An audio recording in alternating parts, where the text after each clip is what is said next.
ஹிருத்தாபநாசினி அப்படின்னு சொல்லி அதுக்கு பேரு.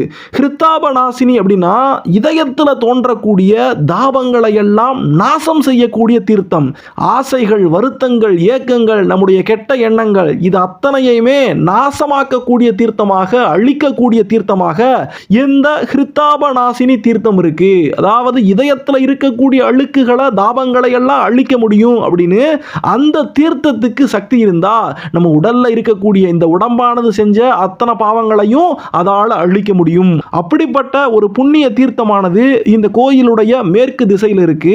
அது மட்டும் இல்லாம இந்த தீர்த்தத்துக்கு, இந்த தெப்ப குளத்துக்கு என்ன ஒரு சிறப்பு இருக்கு அப்படின்னு சொன்னா, இங்க இருக்கக்கூடிய இந்த தெப்ப குளம் தான் 108 வைணவ திவ்ய தேசஸ்தலங்கள் அப்படின்னு சொல்றமே, அந்த அத்தனை திவ்ய தேசஸ்தலங்கள்லையுமே இங்க இருக்கக்கூடிய இந்த தெப்பம் தான் மிகப்பெரிய தெப்பம். 9 கரைகளோடு இருக்கக்கூடிய மிகப்பெரிய தெப்பம்.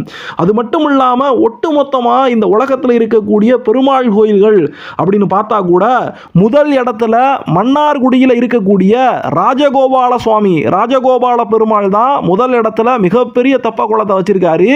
அவருக்கு அடுத்தபடியா 2வது இடத்துலயே இந்த ஹிருத்தாபநாசினின்னு சொல்லப்படக்கூடிய திருவள்ளூர் தெப்பக்குளம் வந்துருவோம். ஆனா இந்த மன்னார்குடி கோயிலானது வைணவ திவ்ய தேசஸ்தலத்துக்குள்ள வராததுனால, அது ஒரு அபிமான திவ்ய தேசஸ்தலமாகவே இருக்கிறதுனால இந்த கோயிலுக்கு ஒரு மிகப்பெரிய சிறப்பு. 108 திருப்பதிகள்லயே பெரிய தெப்பக்குளம் வச்சிருக்கக்கூடிய கோயில் அப்படிங்கிற பெருமையும் இந்த கோயிலுக்கு இருக்கு.